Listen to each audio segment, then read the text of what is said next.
Good effort, mate. Yeah, just that's it. Up, trying to overtake. This Monaco weekend, I think, really showed the evolution of Max Verstappen in 2019 and who he's becoming as a driver. And I think it's important for everybody to take note because remember 12 months ago what happened at this weekend. Crashed it in FP3, ruined his chance of pole, ruined his race, even though he did have a good recovery drive. He had to sit on the sidelines and watch Daniel Ricciardo celebrate, watch the entire team and the whole F1 world give praise to Daniel Ricciardo and what an amazing job he had. And Verstappen, we saw it a little bit in the Netflix series that, I mean, he was super pissed. And you know that he was looking at that going, that should have been me. Yeah, especially because, 2 races before Monaco of last year, they had both crashed into each other. Exactly. So it was, I totally agree with you. It's a very more evolved Max Verstappen that we're seeing this year. To me, he's been the best driver on the grid next to Valtteri Bottas in 2019. And if the car would be up to par with Mercedes, he'd be leading the championship, in my opinion. Agree. And when you look at the entire weekend, he had a lot of issues in practice, floor issues, other damage. But like we said, got second fastest time in FP1.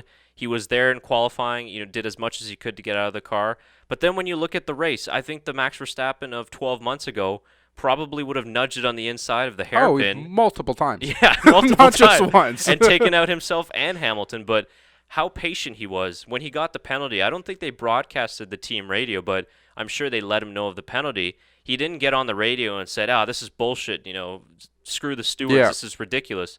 Kept his head down and just drove fantastically. Drove very technically, didn't make many mistakes, managed not at all. Everything in the car, what you were talking about. So we're seeing Max Verstappen mature, and he might not want to admit it, but he definitely, I think, focused on changing the mental side of his game. Yeah. And without a doubt, since Monaco 2018, he's been the best driver on the grid. The lack of, performance in the car in 2019, Renault power unit issues in 2018, unfortunately forced him to not be able to win more races than he already did. But when you look at who he's become since last year, when we talked about his crashes, when everybody was really worried when Verstappen was behind you, to now being really well respected and a team leader. Yeah, he's absolutely in a very new position with Ricciardo gone, and he's been forced to step up. He's completely outclassed Pierre Gasly, and again, if that Red Bull was in a much better shape than it is right now, he'd be right up there fighting for the championship. I totally agree. I think we would see a very different top 3 position at the moment. Well, probably the same people, just shaking up a little bit. But yeah, I totally agree. It's I'm very excited to see more of him to come within the next few years or so, because I think he's just going to get better and better. I don't think he's reached his limit yet, so it's going to be a really interesting next maybe 4 or 5 years for Max Verstappen for sure, especially with the Dutch Grand Prix coming back in. Yeah, absolutely. It's great timing for the return of that race. Yeah. And Mercedes, if Mercedes takes a slight step back and Red Bull takes a step up this year, I think they'll have to worry more about Verstappen and Red Bull than they will Vettel and Ferrari. Yeah.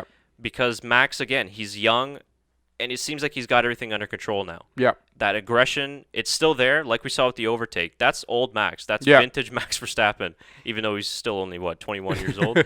But that's vintage Max. But it's all under control now. Yeah. And that was what I was watching. He's behind Hamilton for 30 laps, and I'm like, wow, he's keeping this under control. He hasn't just sent it. Because it's super frustrating being 30-some-odd laps behind a car in Monaco. I mean, it's very easy just to say, fuck it, I'm just going to send it on the inside. No, I agree. I felt the exact same way about the race, because there was multiple times where I was watching him around turns and stuff. I'm like, man, he's not going for it.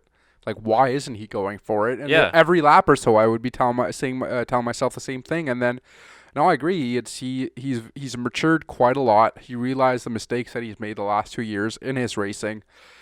And he's looked back on it, and he knows what he can fix, and he knows what he can do better about his racing. That's going to make him a much better driver overall. Not just a better driver in that race, but a better driver throughout the year, rather than focusing on one race.